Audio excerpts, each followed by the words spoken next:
Hello everyone, welcome to grade 8 sessions of subject civics, and today we are discussing chapter number 7 and the chapter name is Understanding Marginalization. This is your 6th session. तो बच्चों हम लोग class 8 का subject civics discuss कर रहे हैं और इसमें चैप्टर नंबर 7 डिस्कस कर रहे हैं. चैप्टर का नाम है अंडरस्टैंडिंग मार्जिनलाइजेशन और ये आपका 6th सेशन है. So let's start with it. So बच्चों एक बार ब्रीफ रिकैप कर लेते हैं कि लास्ट क्लास में हम लोगों ने क्या क्या कंप्लीट कर लिया था and after that we will continue with our discussion. So in our last class we talked about minorities and marginalization, right? तो इस टॉपिक में हमने सबसे पहले पढ़ा about minorities.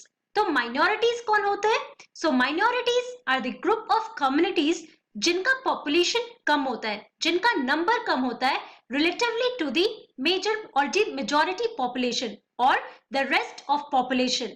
तो वैसे जो कम्युनिटीज होते हैं बच्चों उनको हम लोग माइनॉरिटीज कहते हैं. ओके और किस तरीके से ये मार्जिनलाइज्ड ग्रुप होते हैं इसके बारे में हमने अपने प्रीवियस सेशन में समझा था, राइट? सो बहुत सारे रीजंस होते हैं. Again, economic factor, lack to access to resources and some other dimensions as well, right? उसके अलावा हमने देखा कि हमारे इंडियन कॉन्स्टिट्यूशन में रिकॉग्नाइज किया गया है कि जो भी मेजॉरिटी ग्रुप होते हैं, the culture of the majority group can influence or affect the working of the society and also the government. और इसी की वजह से हमारे कॉन्स्टिट्यूशन में माइनॉरिटीज के लिए जिनका पॉपुलेशन बहुत ज्यादा नहीं है, जिनके नंबर्स कम है, उनके लिए कुछ इंपॉर्टेंट राइट्स दिए गए हैं ताकि वो अपने राइट्स को प्रोटेक्ट कर सके एंड ऑल्सो वो डिस्क्रिमिनेट या डिसएडवांटेज में ना रहे. ओके उसके बाद हमने ये भी देखा कि judiciary also plays an important role. Important role कैसे? क्योंकि every citizen has a right to go to the Supreme Court or the High Courts, right? वो कभी भी जा सकते हैं किसी भी कोर्ट में अगर उनको ऐसा लगे कि उनके फंडामेंटल राइट्स वायलेट हो रहे हैं. सो इसलिए हम कह सकते हैं that judiciary also plays an important role in this. Okay उसके बाद हमने मुस्लिम्स एंड मार्जिनलाइजेशन के बारे में पढ़ा. तो मुस्लिम्स के बारे में हम क्यों पढ़ रहे हैं यहाँ पर? क्योंकि मुस्लिम्स को भी इंडिया में एक मार्जिनलाइज्ड ग्रुप रिकॉग्नाइज किया गया है. वो क्यों? That because Muslim they comprises 13.6% और 13.2% ऑफ द इंडियाज पॉपुलेशन. और जो भी हमारे कंट्री में सोशियो इकोनॉमिक डेवलपमेंट है उसका बेनिफिट मुस्लिम कम्युनिटीज को नहीं मिल पाया है. ये मेन रीजन है जिसकी वजह से मुस्लिम्स को एज अ माइनॉरिटी और अ मार्जिनलाइज्ड ग्रुप रिकॉग्नाइज किया गया है. Okay now let's move on to our topic here जो हम अपने लास्ट क्लास में भी डिस्कस कर रहे थे, that is Muslims and marginalisation. तो बच्चों लास्ट क्लास में हम लोगों ने 3 टेबल्स देखे थे और तीनों टेबल्स में हमने सिचुएशन देखा था मुस्लिम कम्युनिटी का in India regarding the basic amenities and also public employment and apart from that literacy rate. Okay और वो आपके NCERT बुक में भी दिया हुआ है. So you can refer to that table जो आपके बुक में दिया हुआ है और जो मैंने लास्ट सेशन में डिस्कस किया था. तो उस टेबल में हमने एक बात देखा. हमने देखा कि हमारे कंट्री में अगर हम लिटरेसी रेट की बात करते हैं तो मुस्लिम कम्युनिटीज का सबसे कम है. उसके अलावा अगर हम बेसिक एमिनिटीज की बात करते हैं तो कच्चा हाउसेस, इलेक्ट्रिसिटी और पाइप्ड वाटर का हमने एग्जाम्पल लिया था और हमने तीनों में देखा था कि जो मेजॉरिटी रिलीजन है दैट इज हिंदूज उनको हमेशा ज्यादा एक्सेस मिला है और मुस्लिम कम्युनिटीज को हर एक चीज में जो हमारे बेसिक एमिनिटीज है उनमें उनका एक्सेस या उनको जो बेनिफिट है वो काफी कम मिला है, राइट? और हमने लास्ट में देखा था पब्लिक एम्प्लॉयमेंट का, that is the job opportunities that have been given to the Muslim communities और वो भी परसेंटेज में काफी कम था. तो जाहिर सी बात है हम कह सकते हैं that Muslim communities are marginalized group in our country India because they are not the beneficiary of the socio-economic development that is taking place in the country. उनको वो equal opportunities नहीं मिल पाते हैं. Now, recognizing that Muslims in India were lagging behind in terms of various development indicators, the government set up a high-level committee in 2005. और हम लोग अब बच्चों आप ध्यान रखना कि 2005 के पहले का चार्ट हमने देखा था, तो 2005 में एक हाई लेवल कमिटी बनाई गई थी। और ये क्यों बनाई गई थी? क्योंकि ये देखा गया, ये ऑब्जर्व किया गया कि जो मुस्लिम्स हैं हमारे कंट्री में, they are lagging behind in various developments, चाहे वो सोशल डेवलपमेंट हो, इकोनॉमिक डेवलपमेंट हो या फिर कल्चरल डेवलपमेंट में हो।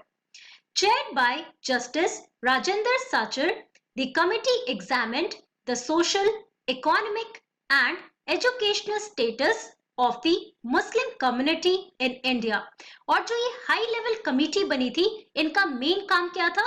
तो इनका मेन काम था to examine the social, economic और educational status of Muslim community, कि उनका सोशल स्टेटस, इकोनॉमिक स्टेटस, कि उनकी अर्निंग कितनी है, राइट? उसके अलावा लिटरेसी रेट क्या है।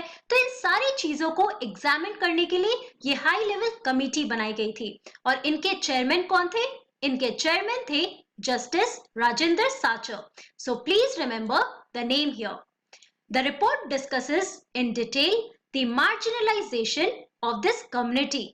और इनके रिपोर्ट से क्या पता चलता है? इनके रिपोर्ट से हमें पता चलता है about the detailed discussion of the marginalisation of the Muslim community, कि किस तरीके से उन्हें मार्जिनलाइज किया गया है, क्योंकि उन्हें इक्वल अपॉर्चुनिटीज या इक्वल एक्सेस नहीं मिल पाया है to all the important resources. It suggests that on a range of social, economic and educational indicators, the situation of the Muslim community is comparable to that of other marginalized communities. तो इस पूरे report से हमें पता चलता है कि जो भी सोशल, इकोनॉमिक और एजुकेशनल इंडिकेटर्स है, जिससे मुस्लिम कम्युनिटी के बारे में पता चलता है कि कितने परसेंटेज एडुकेटेड है या लिटरेट है या उनका सोशल स्टेटस कैसा है, राइट? तो ये जितने भी इंपॉर्टेंट इंडिकेटर्स थे, उन्हें हम किससे कंपेयर कर सकते हैं?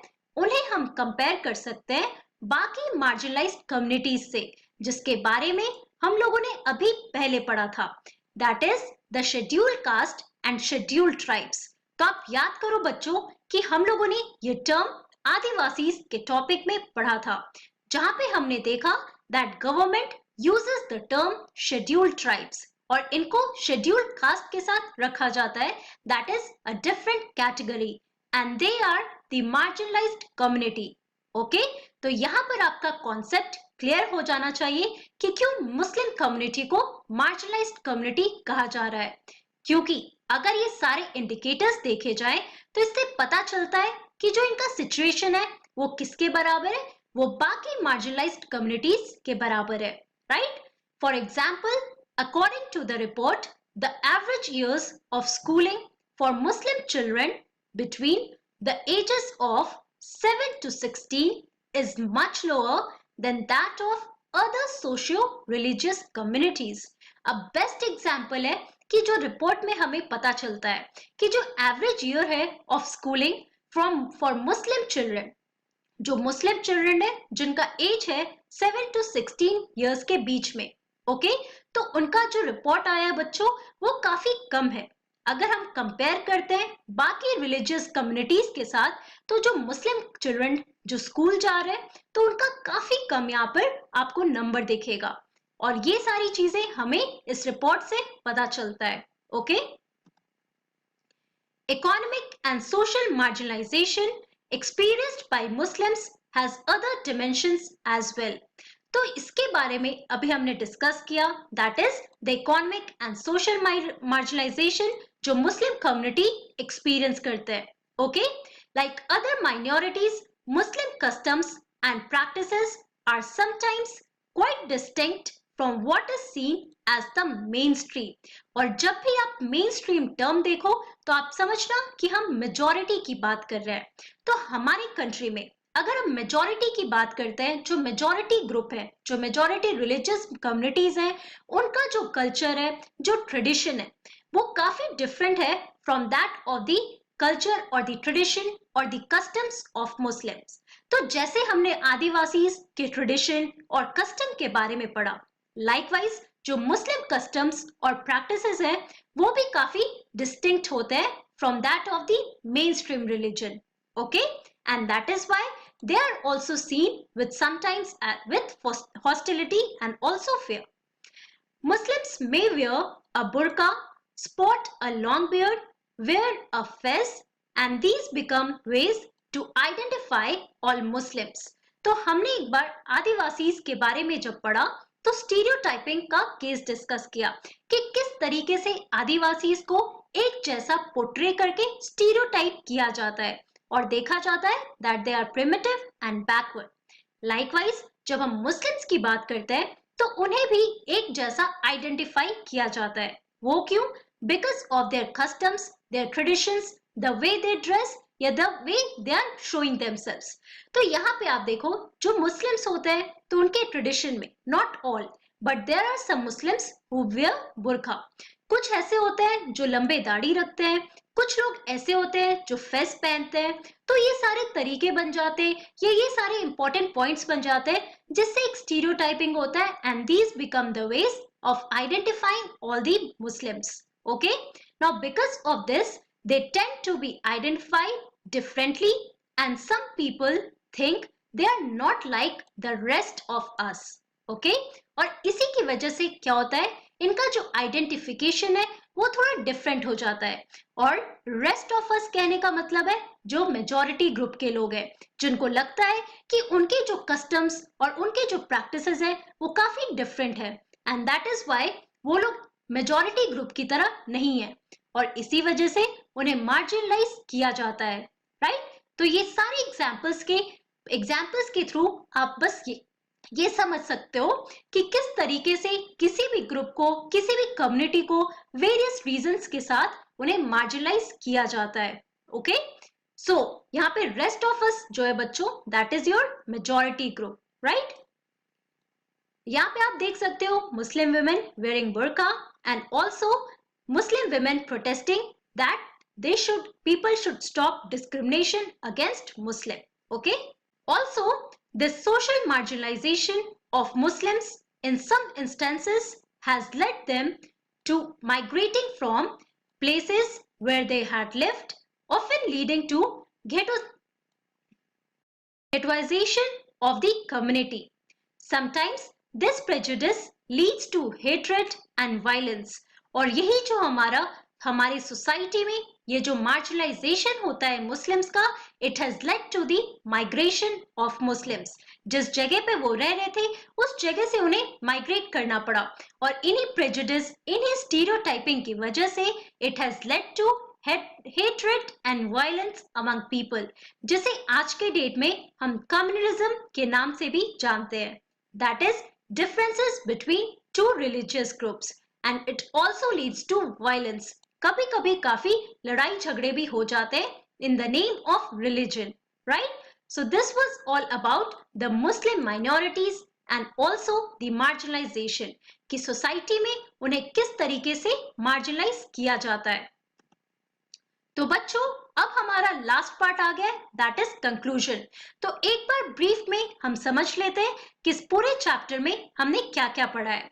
सो at first we have tried to understand what it means to be a marginalized community, right?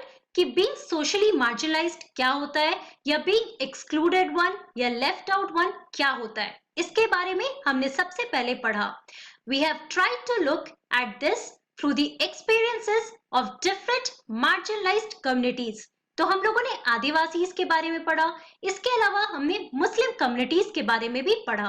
Right, there are different reasons for each of these communities being marginalized. और हर एक community का मार्जिनलाइज होने का बहुत सारा रीजंस है, चाहे वो इकोनॉमिक रीजन हो सकता है, कल्चरल रीजन हो सकता है, सोशल रीजन हो सकता है या पॉलिटिकल रीजन हो सकता है ना.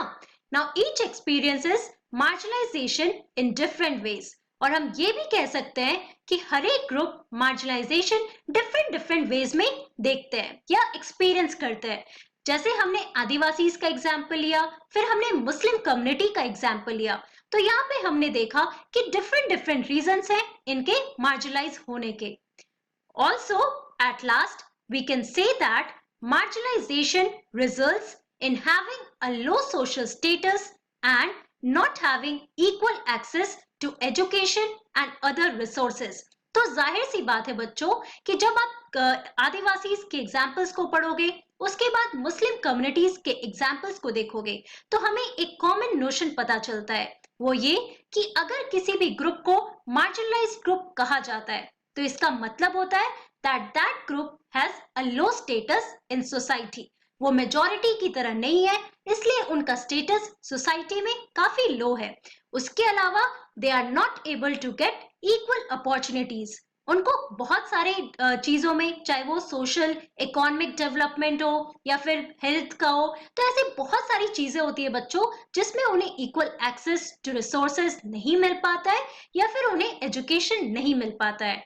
And that is why they are the disadvantaged groups. लेकिन हमने ये भी देखा है कि हमारे कॉन्स्टिट्यूशन में हर एक इंडिविजुअल, हर एक सिटीजन के पास अपना राइट है और उनके राइट्स को भी प्रोटेक्ट किया जाता है. Okay, so please go through your NCERT book. जो भी हमने इंपॉर्टेंट पॉइंट्स डिस्कस किए थे वो आप अपने बुक में भी पढ़ो and try to understand that what are the different important reasons that leads to marginalization in our society. So that's all for today. Thank you very much. Have a nice day.